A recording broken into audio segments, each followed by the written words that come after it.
Welcome back to another webisode of Screwed by Rockland County Courts. Today we have a very special guest, Michael Volpe, who's joining us from Chicago. He's a freelance reporter and the author of a book that we're going to be going over today. So thank you, Michael, for joining me. Thanks for having me. Yes, thanks for coming on. It's called Bullied to Death, Chris Macney's Kafkaesque Divorce. Right. And now, what motivated you to get involved in writing this book? Well, Chris Macney died, or he killed himself, on December 29, 2013, and I had been speaking to him on and off since the end of October. And I found out that he died on December 31, going into a comedy club for New Year's, so 2 days after he killed himself. And I knew what his ex-wife and her dad and the whole team would do, and that was to make it seem like he was crazy, out of his mind. That's why he killed himself. And if I didn't tell the whole story, that would be his story. So that's what motivated me. Right, right. And now your book is out there. You know, a lot of people are reading it, and this is great because there's so many people out there that are being bullied by the system. And in your opinion, do you feel there's a lot of Chris Macneys out there? Yeah, the entire family court system is broken, and while the book is primarily about him, there's probably about 100 stories which I at least make reference to, though none are covered with near the detail that Chris's is, because it's primarily about him. And it's both men and women, and yeah, there's so many different problems with the system. There's a lot of money involved. There's really no oversight. Most of the people involved don't have any training. There are experts who really aren't experts, who are given a place of expertise, and there's layered problems which create all sorts of issues. Divorced men kill themselves at a rate of about 10 times to divorced women.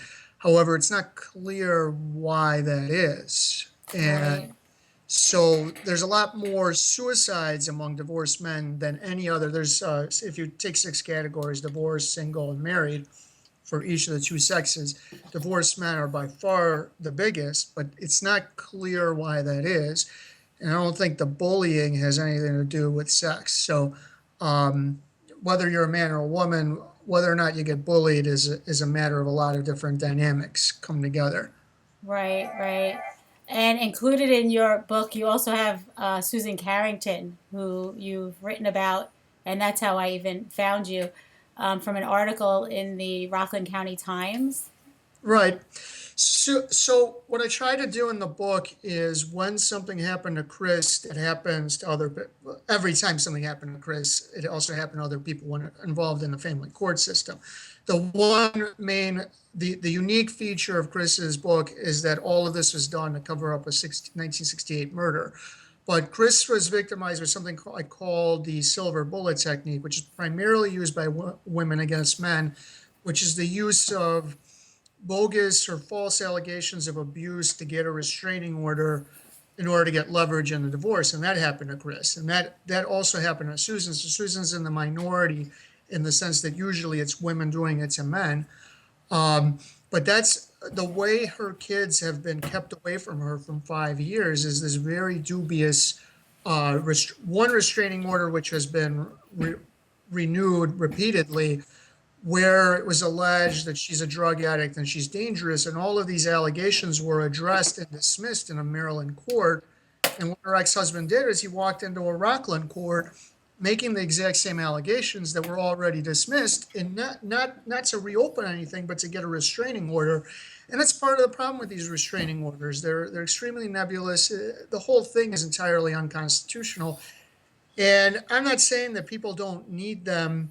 There are dangerous people out there, but it absolutely subverts the Constitution. And it happened to Chris. His ex claimed, "Oh, we had a big fight. I'm really scared of him." And boom, she gets a restraining order. And 13 days later, he's removed from the house. He never sees the house again, never sees the inside of the house again, never sees any equity from the house. And that silver bullet technique was the beginning of a set of techniques which ultimately doomed him, broke his will to live, and he killed himself. But Susan's in there in that portion because she was victimized by the silver bullet technique, and she's the minority because it's usually the woman doing it. Another spot is she had a Maryland, I think it was, no, Dr. Burrell, I think he was out of Rockland County. He did an evaluation of her without actually talking to her or Right. anyone she would have him talk to. So basically, her ex-husband walked in and said she's really bad, and he just wrote everything he said. And it's sort of, I don't remember exactly how I referred to it, but corrupt evaluators, what they'll do is they'll pick and choose who they'll talk to. And Susan's case is so extra.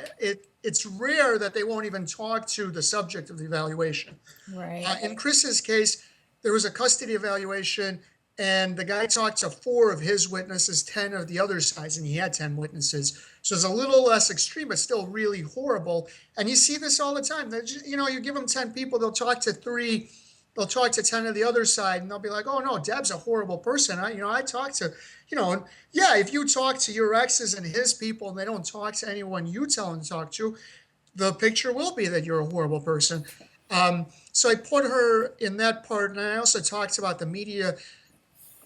Susan's unique in that it's rare for the local media to cover the story, and that happened in Susan's case. But while it was covered in the Rockland County Times, nobody else around Rockland County covered it, even though every time we published the story, it was overwhelming the number of people who read it.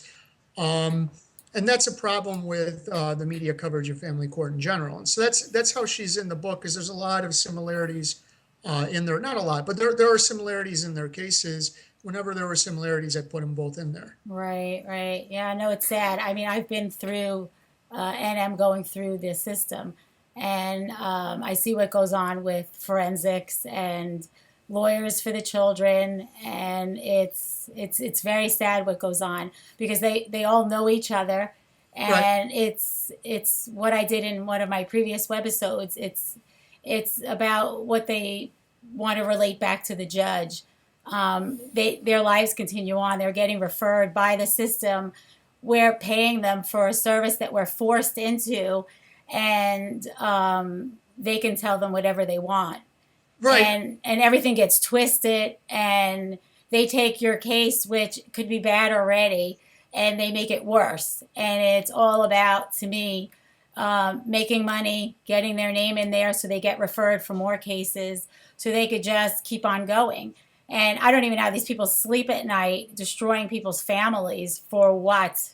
Right. There's a couple of things I wanted to say. First of all, the fact that you have to do a webisode speaks to where the media is at, because I don't think your first choice would have been to do your own stuff. I think your first choice would have gone to go to the newspapers, go to the TV stations to have them tell your story.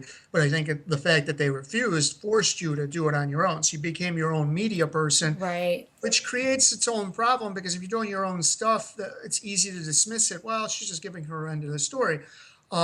You're right. In Chris Mackney's case, the guy, the custody evaluator, number one, he was supposed to do a psychological evaluation, wound up doing a custody evaluation. I tell the difference. It's sort of like you walk into to the car shop and you ask for an oil change, and they do a tire realignment. It's Right. not the same. You imagine if you asked for an oil change and they rotated your tires. You're like, Right. what? It's both on the car. So that's number one. Number two, Saminow is known, he's a cult figure because he was referenced in The Sopranos. He's a forensic psychologist who studies the criminal mind. And here he is giving custody recommendations. There's absolutely no expertise by him on custody. And you're right, his ex-wife's lawyers is a firm led by Jim Cottrell. They worked with him often. That was something Chris didn't know. And you're right, they're referred out. There's a myriad of conflicts of interest, number one. Number Right. two, it's very dubious, all of these guys, what exactly is their expertise? I don't believe anybody is an expert in who's a good parent. Exactly. I don't think anyone can provide that expertise. That's number one. Even if you're doing a psychological evaluation, hypothetically, let's say you have bipolar, what does that prove? Right. Exactly. Does that mean that everyone with bipolar can't be a good parent, that we should remove them? So what does that prove? And so in Chris's case, it was a hatchet job. I have an entire chapter. One of the things the guy said was he has no friends. he interviewed not only two of his friends, but one of the guys he's interviewed was Rich Ware. The other guy was Mike Harris. These two guys had been friends with Chris since they were in college. So they'd known him more than half his life, and he had the audacity to say he has no friends. He interviewed two of his friends. He's supposed to interview more of his friends. Some of the friends he's supposed to interview were on the list that he decided not to interview. But here he's saying he has no friends. Right. He has to interview not only two of his friends, but two of his friends who've known him for more than 20 years. So all the time, and you're right, in order to get more business, you need to do what they want, not what's necessarily the truth. All of these things were created in response to judges not wanting to make decisions in these sticky cases. Right, exactly. And really what's happened is they don't want their fingerprint on them. So they want to go one way, and then they basically farm it out to one of these professionals to have the professionals say what they want to say. Then they just rubber stamp that, and then, I was just following the professional. It complicates the matter, and you're right. You are forced to do it. It's at money like $250 an hour. You're forced to do it. That's how these divorces, how you spend hundreds of thousands of millions of dollars on these divorces, and they don't do anything to fix the system. They really complicate the system, and it absolutely perpetuates the problem. In my last chapter, I talk about some of the reforms they'd have, and not the first reform, but one of the reforms is just to make them all illegal. Right. You should not have these court-appointed professionals at all. They don't do anything to help. These judges will just have to make the decisions on their own. Right. And if they make the poor decisions, at least the litigants aren't spending hundreds of thousands of dollars to get the poor decision. Right, exactly. But again, even from my own experience, the person that they brought into my case, from what I read about him, he also specializes in criminal. And yet they're having me come in and meet with him. And he was also picking and choosing what he was putting in and who he was speaking to. And then when you read the report, they're actually taking something that you're telling them, which you're telling them the truth, and they're twisting it and turning it into something that it's not, and it's all false. That's a great point, and there's one other point about that. All of these reports are hearsay, and that happened in Chris's case. There was something that he said that, he said that Mike Harris and Chris Mackney had spent very little time in the last 2 years. And I asked Mike Harris about that. He said, no, I never said it that way. He said, I have 4 kids and a business. I spent as much time with Chris as with any friend. I spent as much time with him as anyone with 4 kids and a growing business. And that's the reason there's no hearsay. That's the reason I can't walk into court and say, here's what Deb said. Right. Because it's very easy to twist. The entire report, here's what he said, here's what she said to me. The entire report is hearsay, and it's easy to twist, and it's accepted as the gospel, even though it's based entirely on hearsay. It would never be allowed in any other courtroom. It wouldn't be allowed in a criminal courtroom, only a family court, only because they're supposed experts, and they're not. And you're right. They twist words all the time to say what you want them to say. Right. Did it to Chris all the time, where when he was speaking about the murder, Chris found out right away that his ex-wife knew nothing about the murder, and that was not true. Right. She told him she knew about the murder and it was none of his business.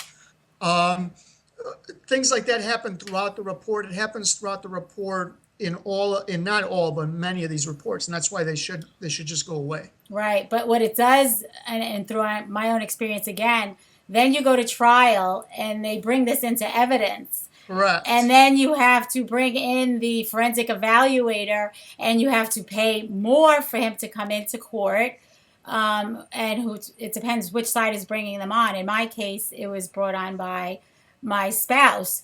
So this man is coming in, and he's now coming in to represent him, in essence. And then that's a great point. And the same thing happened to Chris. So he's supposed to be independent, and then suddenly your spouse is paying for him to testify. So is he independent?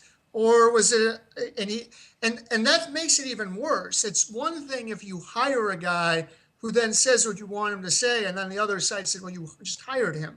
It's a whole separate issue when they come in as they're independent, but they're speaking from one side's point of view. Right. And that guy Sam and I did 3 other of his cases, and that's basically Tommy Moffat. That's exactly one of the cases. It's exactly what happened. He came in as an independent, and suddenly he's testifying for his ex-wife. And Right. so it's the veneer of independence, and yet and yet he's testifying for one side. So he's presented as independent, he's testifying for one side, and that makes it doubly worse. There's a case that I highlighted of Sonny Kelly, where her child right now is with with his sexual molester, her Right. ex-husband. They had 12 of them, supposed independents, who basically all took her ex-husband's side, and that's how her ex-husband got custody, not just custody, sole custody of the child that he could now molest repeatedly, and he still Wow. is. And yeah, no, that happens repeatedly, where they come in as independent and suddenly they're really for one side, and yet they have the veneer of independence. It's the worst of all worlds. Right, right. Well, it's from my experience again. Anybody that comes in, they even force you to get therapists involved that are connected with the lawyers for the children, and then when Right, you go and see them, these therapists will tell you one thing, and then they get a phone call from the law guardian who's supposed to be representing your child. She's not a therapist, and then she's putting her information in and her 2 cents in to the therapist, and then that is what happens. Then you come back, and then they're relaying other information that's not what they said before, and then right. you know they got the phone call. I mean, they That's even tell all you. part of the complicating of the issue. And that's how Sonny Kelly's case had 12 of these. All right, because one is brought in, and then that one wants to bring in a second one, wants to bring in a third one. And all that does is complicate it, because you don't know who's actually speaking. Right, And in Alec Baldwin's book, and there's a great anecdote where he's told to go to an evaluator, and the evaluator tells him to go to a therapist. And I mean, the evaluator is a therapist. right, exactly. So, look, with a guy like Alec Baldwin, it's even worse, because, when you have tens of millions of dollars, they can just keep charging because they know you have the money. Right, So here's the evaluator saying you have to go to a therapist. And, Alec Baldwin's like, I'm trying to get divorced. right, Why do I need to see 2 therapists? right, And exactly. yeah, none of them know anything about raising kids. There is no one who's an expert on how to raise kids, on how to evaluate who's good at raising kids. That's all nonsense. Right, It's all voodoo, and it's all court created. And that's why if it goes away, you solve a lot of the problems. Just make the judges make the difficult decisions, right, I agree. or bring it to a jury. And the biggest problem with family court is there's so much money involved. You get rid of this, get rid of about 60% of the money. Right, And yeah, no, you're right. Everything you're saying and more is part of the problem with family court. right, right. Well, I really appreciate you coming on, and I just wanted to say I think by you coming and writing this book about Chris McEnany, that he will live on and be an example for many, many years to come. He's not going away because there's others out there suffering just like him, Right. or, with Uh, the same type of problems. And again, this is all people coming in. You're coming in for a divorce, and everybody's jumping on board. And especially they know how much money you have. The lawyers, they're making you give over your net worth. They're looking Right. to see how much money there is, and they don't care. Right. And like I said, they're taking a case it might not even be so bad, and they're making it worse. Right. Or Bottom line, they're protracting a bad case. right, I didn't put this in the book. I did put Susan Skip was out of Connecticut. She was forced to liquidate her retirement in order to pay a guardian ad litem with the threat of jail. So yeah, look, they actually literally go after everything. And there's an aside to Chris Mackey's story. After he committed suicide, he put a suicide note online through his blog. His ex-wife tried to copyright the suicide note. She literally tried to silence him in the grave. So by buying right, this book, you are keeping it alive. His suicide note, the entire blog is in the appendix. But yeah, no, his ex was trying to silence him literally, right. because she tried to copyright a suicide note, which was so ridiculous that it blew up in her face. But yeah, the unique part is the murder, which is a chapter in the book. There's nothing unique about what happened to Chris. His ex had more money. They used that. Um, They used a corrupt custody evaluator or court professional, whatever you want to call him. They jailed him repeatedly, which I see all the time. And this led him to developing a form of post-traumatic stress disorder called legal abuse syndrome, which is also very, very common among litigants, especially litigants who deal with this for a number of years. Right. So the story is only unique as far as the murder is concerned. It's very, very common as far as everything that happened to him. And that's probably why they wanted to silence him, because once you see the story, you know that it's true because it happened to so many other people. Right. So again, the name of the book is Bullied to Death, Chris Mackney's Kafka's Divorce. Get it at any online retailer. Right. Well, thank you again, Michael. I really, truly appreciate you coming on. Where can people find you if they want to get in touch with you? I'm all over the place. I'm a freelance investigative journalist. Just so I'm everywhere. I'm hoping to have an update, a new story coming out on the Rockland County Times in the next week or two. Right. And I'm working on several other ones. But yeah, just if you put in Michael Volpe reporter, all my stuff comes up. Right. No, that's great. And I think it's great what you do. And I so appreciate it. And I know everybody, wherever I go, everybody that I've been in touch with knows who you are. And they really respect what you are doing. So I want to thank you again. And we'll talk soon. Okay. Thank you. Thank you. Bye, Michael. Please follow me on Facebook, Screwed by Rockland Courts. Subscribe to my Screwed by Rockland Courts YouTube channel. Twitter at Screw Rock Law, and on my website, screwedbyrocklandcourts.com.